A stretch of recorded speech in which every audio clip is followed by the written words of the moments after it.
তোমাকে চাই। জনপ্রিয় চিত্রনায়ক সালমান শাহের মৃত্যুর ঘটনার প্রায় ৩ দশক পর হত্যার প্রকৃত কারণ উদ্ঘাটনে কবর থেকে তার মৃতদেহ উত্তোলন করে পুনরায় ময়নাতদন্তের নির্দেশ দিয়েছেন আদালত। ঢাকা মেট্রোপলিটন ম্যাজিস্ট্রেট জুয়েল রানা গত ২৪ মে এই আদেশ দেন। মামলার তদন্তকারী কর্মকর্তা সিআইডির পরিদর্শক জিয়াউল মোরশেদের আবেদনের প্রেক্ষিতে আদালত এই সিদ্ধান্ত নেন।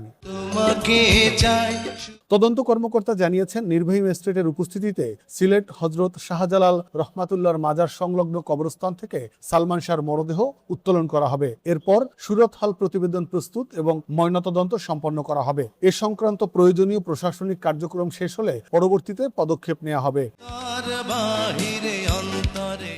মামলার নথি অনুযায়ী ১৯৯৬ সালের ৬ সেপ্টেম্বর নিউ স্ক্যাটনের বাসায় সালমান শাহকে অচেতন অবস্থায় পাওয়া যায়। পরিবারের সদস্যরা তাকে প্রথমে হলি ফ্যামিলি হাসপাতাল এবং পরে ঢাকা মেডিকেল কলেজ হাসপাতালে নিয়ে গেলে চিকিৎসক তাকে মৃত ঘোষণা করেন। পরবর্তীতে ময়নাতদন্ত শেষে সিলেটে দাফন করা হয় জনপ্রিয় এই নায়ককে।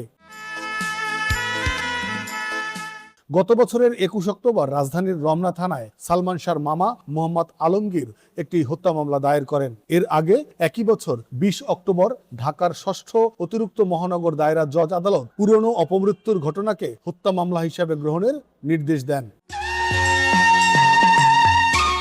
মামলায় সালমান শাহর সাবেক স্ত্রী সামিরা হক, ব্যবসায়ী ও সাবেক চলচ্চিত্র প্রযোজক আজিজ মোহাম্মদ ভাই সহ ১৭ জনকে আসামি করা হয়েছে। পাশাপাশি অজ্ঞাতনামা আরো বেশ কয়েকজনকে অভিযুক্ত করা হয়েছে।